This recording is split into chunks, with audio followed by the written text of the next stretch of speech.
Welcome back to One Piece Anime Re-Review Part 34A. This is going to be part one of two videos covering what's been released now for Punk Hazard. I do have on DVD the most recent set of episodes released dubbed. Well, second most recent released episodes. Yes, I bought this directly from Funimation website, and I got it for like $10 off the original price of this thing, which is about $40. Yeah, that's how much Funimation sold it for. The only reason I got it so cheap, the reason why, because there was a discount on it. Why was there a discount? Because the Funimation Con was going on the very same weekend. So I figured though, why not get this? Yes, for the review I'm covering basically some of the episodes on here. I'll only cover episodes 579 to 587. Yes, this prior to last week was the most recent set of episodes released dubbed. Yep. And then when I heard that, we got the next set coming out it came out last week, which I'll discuss in part 33B. Excuse me. Yeah, those are the most recent ones. And it's coming DVD tomorrow. I probably will get it, definitely, because I like watching One Piece, so there's that. Yeah, the only thing I don't like about this particular thing is that on the first disc, you get commentary for just episode 76. I'm like, okay. Well, this DVD version, Blu-ray is probably a little more expensive, so I got DVD. Disc 2 just has, I think, like a trailer. I think there's like one commentary, and that's it. I kind of wish we got a little bit more like behind the scenes stuff, but probably to get on the Blu-ray disc of this thing.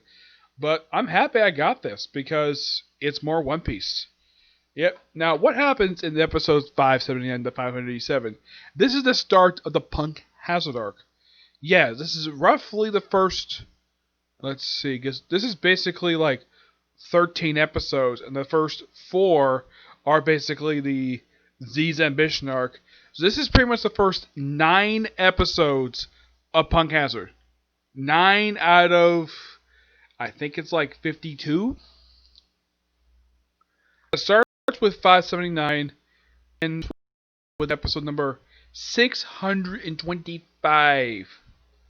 Yes, though it does skip an episode because of Team Toriko, which I will be discussing that with the next one. Yeah, Team Toriko. Okay, things start now. In case you're wondering, there are some new characters making a debut here, some of whom actually still make appearances even after this very arc basically happened. Now, if you're curious though, does Baron Tamanga Peckham show up in this arc? Nope, they're completely absent. There's nothing to do with Big Mom here at all. That happens in the next arc. In the next canon arc, Dressrosa, though, the arc that comes after this one is Caesar's Retrieval arc, which is a quick little mini arc. Which, here's kind of the strange thing with the next few filler arcs of the series. Z's Ambition, Caesar Retrieval, Silver Mine, and Carbon King. These 4 arcs are all and Marine Rookie. Actually, Marine Rookie came before this one. So, of the 5 filler arcs from season 15 up until most recently, of these 5, 3 of whom are preludes to a movie, 2 are not. The only 2 are not are Caesar Retrieval and Marine Rookie. Yeah, those 2, the only ones, have nothing to do with the movie at all. Yeah, they're just basically standalone filler arcs. They're really nothing really much to do with the series. Like typical stuff with canon, they show like previously on when they do a recap of the previous episode.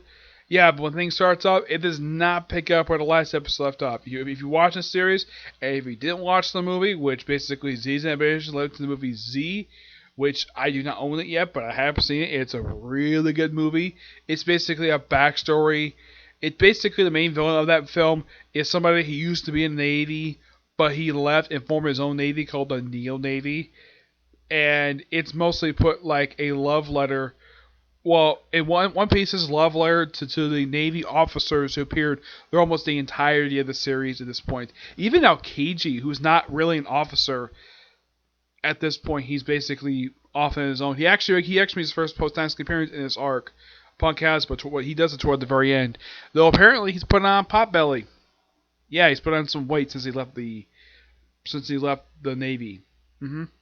Yeah, but pretty much everybody And fun fact about Z, it's also the first and only time you get a chance to see Brook actually meet Aokiji.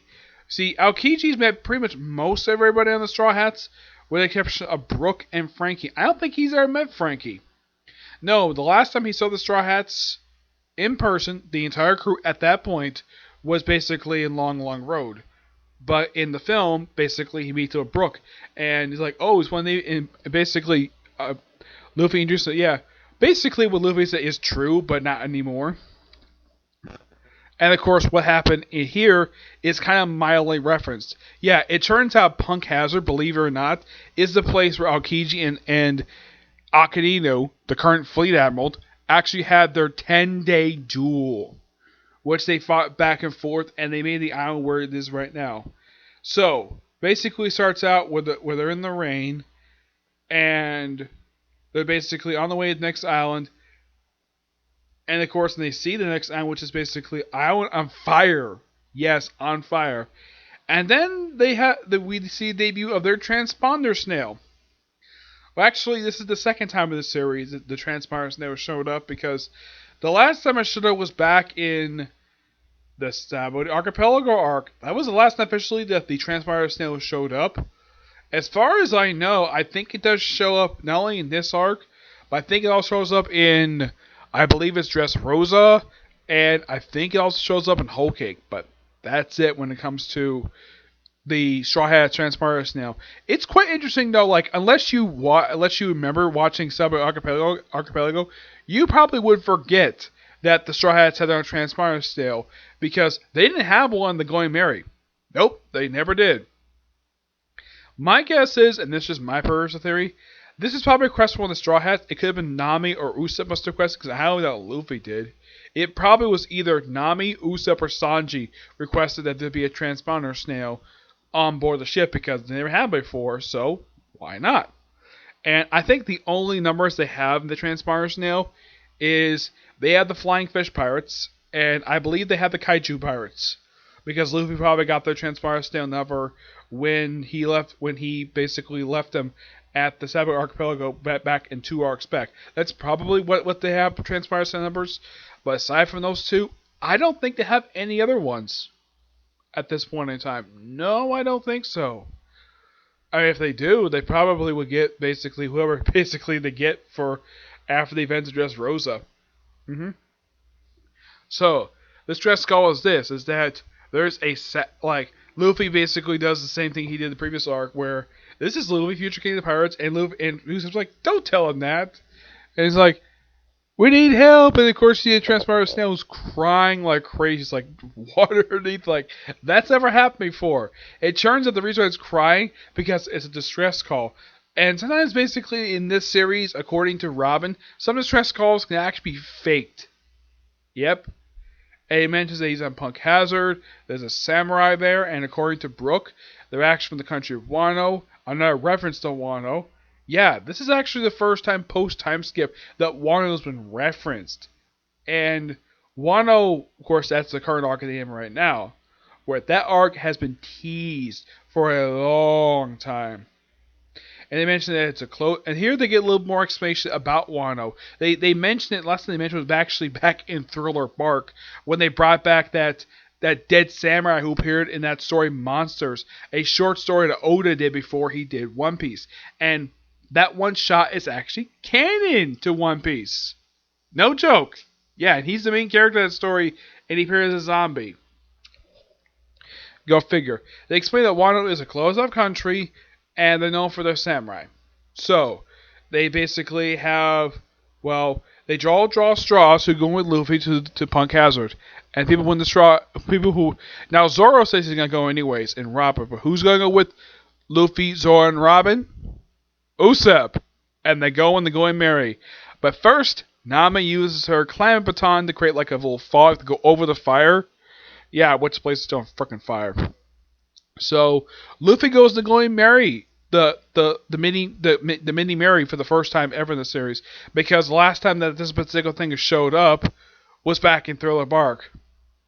And I think after this, I don't think this particular thing shows up again, because I think that this thing is absent for a pretty good period of time, because No, I don't think it showed up in Whole Cake. No, I don't think so.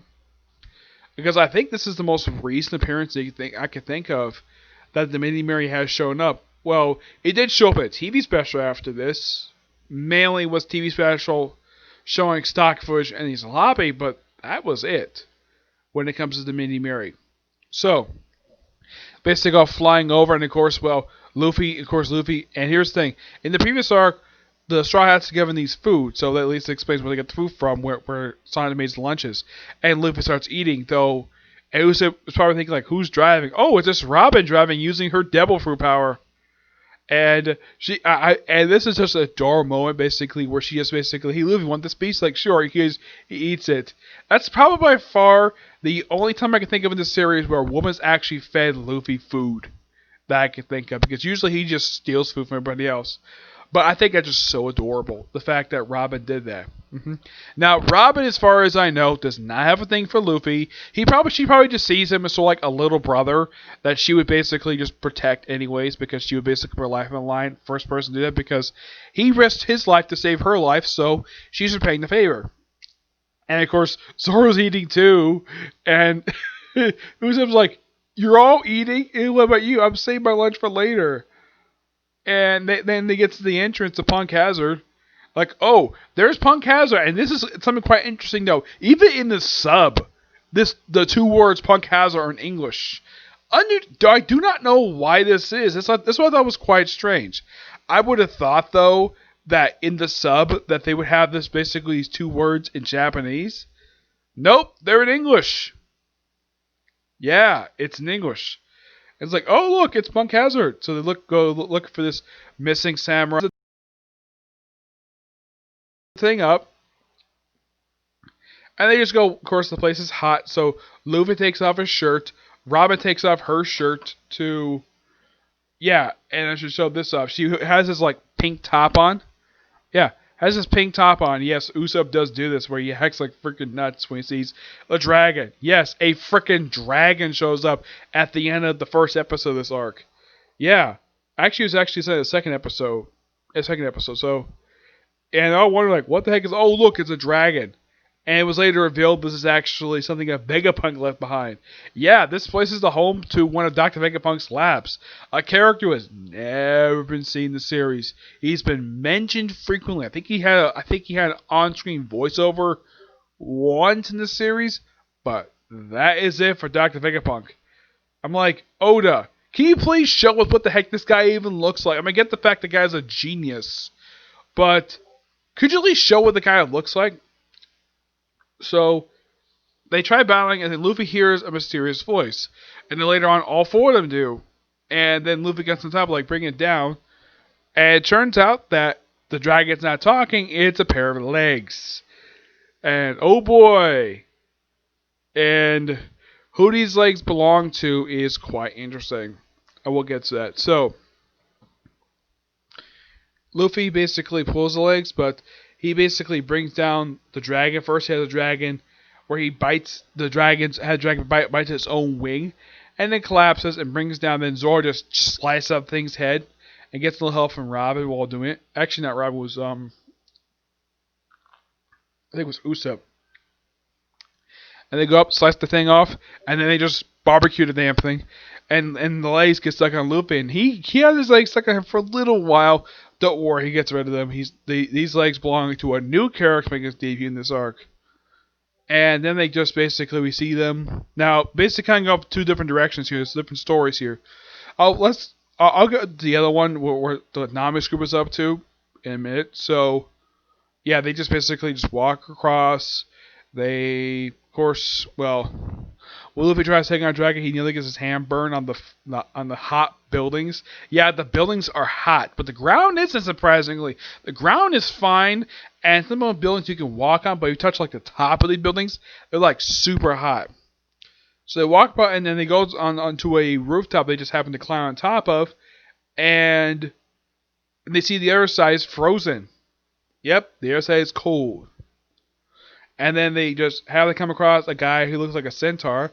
Like, where'd you get those legs from? And of course, Luffy names the legs Leg Son. Okay, I'm not gonna hold it any longer. These belong to a new character named Kinema. He doesn't make his debut just yet. His thing basically ties into Nami's group. So they of course get to the other side, and then they see Brownbeard. Yes, Brownbeard making his second ever arc appearance in this series. And as far as I can tell after this arc, I don't think he appears ever again. Nope, I don't think he does. Yeah, Brownbeard, former pirate with a bounty of 80 million berries. Which, last time I checked, that's also Robin's bounty. Yep, the captain of the Brownbeard Pirates has got a bounty equivalent to Robin's. Yeah, her bounty is only 80 million. And it takes until after Dressrosa for her bounty to go up. Yeah, after Dressrosa, mind you. I think her bounty does go up over 100 million. With her, I think it's basically Usopp and Robin. And I think Sanji's also goes up 100 million. I don't think Brook or Frankie's go up that far. Don't think so, no. I'll have to take a look at it later when it comes to their bounties and dresses. I know Luffy's goes up, but his only goes up by 100 million. Actually, it's more like 200 million after that particular arc. So, they try to get across the frozen lake. So, Usopp makes a banana boat. Yes, a banana boat. And they all climb in. Of course, Luffy says not because that's what he does on boats. And they fly across, but the boat gets sunk. And they just happen to get into an iceberg. And they, like, all four of them are so cold. And they all put like, I want that coat. I want that coat. I want her coat. And then they all steal their coats off screen. They don't show the woman, surprisingly. The one with the pink coat, Robin takes her coat. Zoro does not take... Now, last time Zoro stole a coat, he stole a green coat back in Drum Kingdom. That was the last time I could think of he actually stole a coat. So he's actually the only Straw Hat to steal a coat twice in the series. Yes. I'm like, wow, that's quite something. First in Drum Kingdom, now he does it here. In Drum Kingdom, he stole from a soldier. In Punk Hazard, he stole from a pirate. Who just happens to work with me, though, in the arc. Yep. So, and then they just steal Brownbeard, they ran his alligator body, they run off, and that's the last of it. Now, as for in the case of Nami's group, well, Nami's group was just halfway sitting to go and marry, just relaxing. And then the group of people in gas masks come on board and gas the whole ship, knock everyone unconscious. And Sanji's the last one to be gassed, though he's about the contact, but he just happens to collapse right in front of the transponder snail. So the people from Punk Hazard take Sanji, Nami, Frankie, and Chopper. They don't take Brook, surprisingly, and they report to their master, who turned out to be a character by the name of Caesar Clown. This is technically his first appearance in the series, though the actor who voiced him, Jerry Jewell. Fun fact about this character: he made the first time he voiced his character was an episode of Sabo. That was the first time he voiced Caesar Clown, and then he reprised the character here. Now, then of course they drop him in the cell, whether with a severed head that's in pieces, and they basically put it together. This is the first appearance of Kinemon, voiced by Chris Roger, which I've seen basically interview, but we talked about this character, and from what I can tell, he likes voicing his character. Yes, and he's a bit new to One Piece, so that's why I think he's a bit new to it, but he gets it.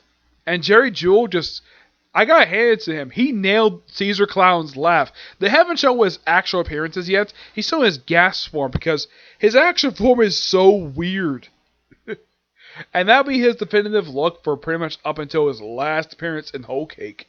Because he appears in like almost every arc following this one. He appears in the one fill arc that comes after this one. Yeah, he appears in one fill arc. He also appears in Dressrosa, Zoo, and Whole Cake.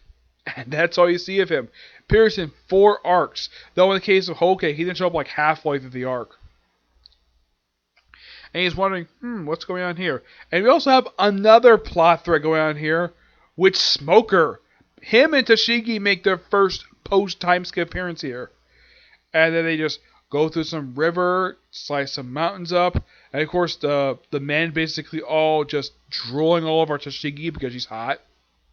They refer to her as cute, but I think she's like smoking hot. No denying that. Monica Rio, I think she enjoys voicing Tashigi. So they get to the shoreline, and they just get there, and they come across pretty much the entrance to Dr. Vegapunk's lab. Now, in the case of Brook, he wakes up in the sunny. He's the entrance. Oh, look, a big lab. So he just stays there and just builds some snowmen. And he comes across Kinemon's torso. They get into a brief fight, and then he runs away, and he sees it again, and it rolls down, and it goes right into the lake. And then, of course, Brook runs into Luffy and his group. He joins up with them, and that's where his whole thing ends. In the case of Smoker, when he gets to the entrance to the lab, the door opens, and it's Trafalgar Law, another character making his first post-time skip appearance. There's also another character making her debut here, and that's Monette, a character who only appears in this very arc. I will not spoil what happens to her, but it's a terrible thing that happens to her at the end of the arc. She's pretty much a woman who works for Doflamingo, who was sent here by him to keep an eye on Caesar Clown. They reveal this a little bit later in the arc. But I will not reveal her fate yet until whenever the dub finally finishes up dubbing this particular arc. She is a harpy. Well, she basically takes form harpy. Her arms are pretty much wings. She's got bird feet. I'm like, okay, she's got wings for arms. I'm like, how the heck can she grab anything if if her arms are simply the wings? Yep, she referred to as a snow woman. Usopp sees her first. Yeah, he's the first character to see her, and then next time we see her, she's basically talking to Caesar Clown at a bar, and that's it. She's a lovely woman. Yeah, and it's also hinted she's got a thing for Trafalgar Law.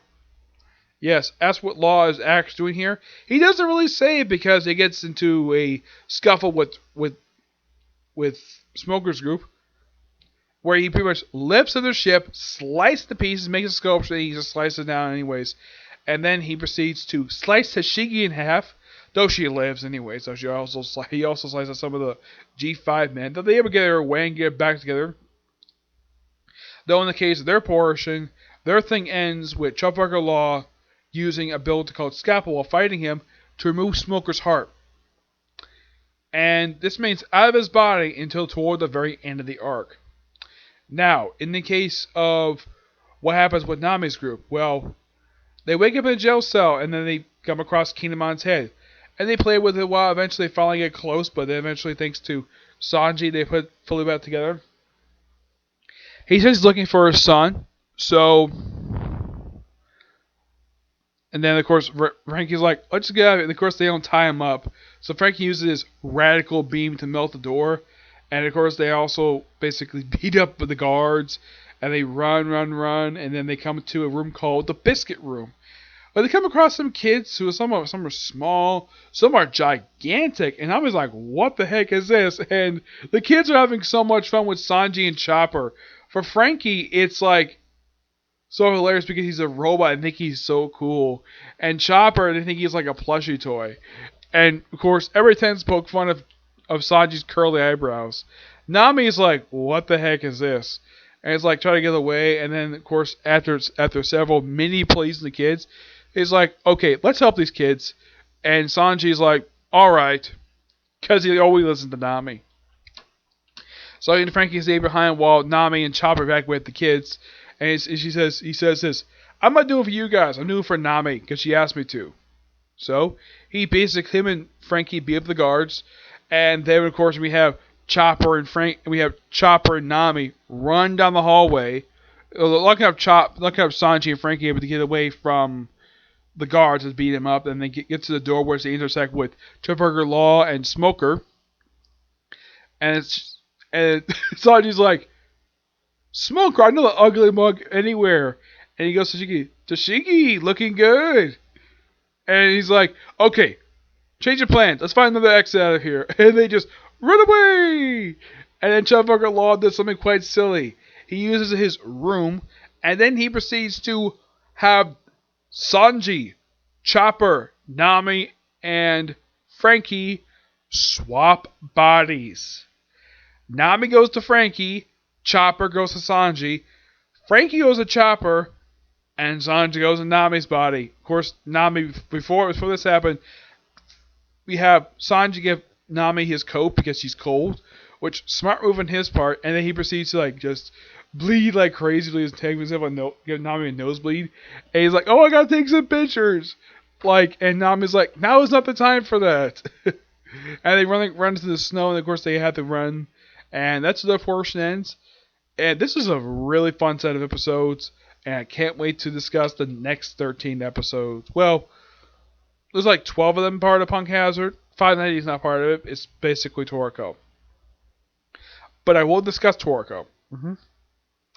And here's the thing.